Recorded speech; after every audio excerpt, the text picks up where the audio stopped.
155।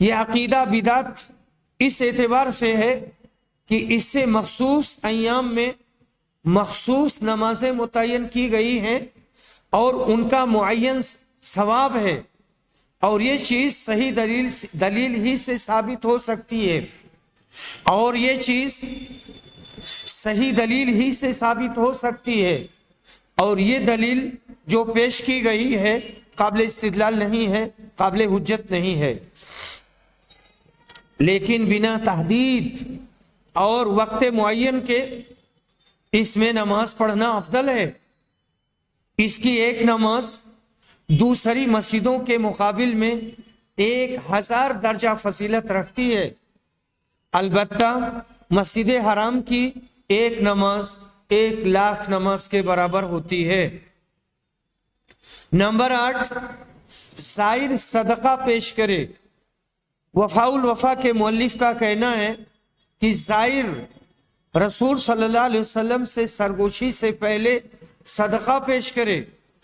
انہوں نے اس آیت سے استدلال کیا ہے، یا ایھا الذین آمنوا اذا ناجیتم الرسول فقدموا بین یدی نجواکم صدقہ، سورۃ المجادلہ آیت نمبر 12۔ اے ایمان والو، جب تم رسول سے سرگوشی کرنا چاہو تو سرگوشی سے پہلے کچھ صدقہ دے دیا کرو، لیکن یہ آیت منسوخ ہے، اس پر جمہور علماء کا اتفاق ہے۔ اس کی ناسخ یہ آیت ہے، اَأَشْفَقْتُمْ أَن تُقَدِّمُوا بَيْنَ يَدَيْ نَجْوَاكُمْ صَدَقَاتٍ فَإِذْ لَمْ تَفْعَلُوا وَتَابَ اللَّهُ عَلَيْكُمْ فَأَقِیمُوا الصَّلَاةَ وَآتُوا الزَّکَاةَ، سورۃ المجادلہ آیت نمبر 13۔ کیا تم اپنی سرگوشی سے پہلے صدقہ نکالنے سے ڈر گئے؟ جب تم نے یہ نہ کیا اور اللہ نے تم کو معاف کر دیا تو نماز قائم کرو اور زکوٰۃ دو۔ نبی صلی اللہ علیہ وسلم کی قبر کی زیارت کو آپ کی زندگی میں سرگوشی پر قیاس نہیں کیا جا سکتا، یہ قیاس باطل ہے، کیونکہ زیارت کا مقصود آپ کو سلام کرنا ہے، اور یہ نجوہ یعنی سرگوشی کے قبیل سے نہیں ہے، کیونکہ اسے ہر کوئی سنتا ہے۔ اگر نجوہ مشروع ہے تو وہ رسول کی زندگی میں ہے، آپ کی وفات کے بعد کیسے مشروع ہو سکتا ہے جبکہ وہ منسوخ بھی ہے۔ نمبر 9، حجرہ شریفہ کو ٹکٹکی باندھ کر دیکھنا۔ حجرہ کو دیکھنا ایسے ہی عبادت ہے جیسے کعبہ کو دیکھنا عبادت ہے۔ وفاء الوفا جلد نمبر 4 صفحہ نمبر 1410 یہ بات کہی گئی ہے۔ یہ عقیدہ بھی باطل ہے، یہ بات ثابت نہیں ہے کہ کعبہ کو دیکھنا عبادت ہے، خود کعبہ کو دیکھنا عبادت ہے یہ ثابت نہیں ہے۔ اگر اس کو تسلیم بھی کر لیا جائے تو عبادتیں نصوص اور دلیلوں سے ثابت ہوتی ہیں، قیاس سے نہیں۔ حجرہ شریفہ کو کعبہ پر قیاس نہیں کیا جا سکتا، اس کو بھی میں نے دیکھا ہے جب ہم وہاں زیر تعلیم تھے۔ نمبر 10، رسول سے فریاد طلب کرنا، آپ سے شکوہ کرنا اور آپ کے سامنے اپنی مشکلات رکھنا۔ آپ صلی اللہ علیہ وسلم سے فریاد طلب کرنا اور آپ کے سامنے اپنی مشکلات رکھنا ناجائز ہے اور حرام ہے۔ یہ آگے یہاں پہ ایک لمبی عبارت میں نے اس کا اضافہ کیا ہے۔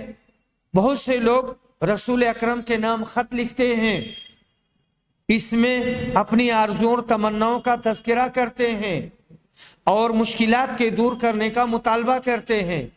میں نے 1985 سے 1989 تک جامعہ اسلامیہ مدینہ منورہ میں کلیۃ الحدیث میں تعلیم حاصل کی ہے۔ میرے ایک ساتھی محمد حسن عبدو کینیا کے روم پارٹنر تھے۔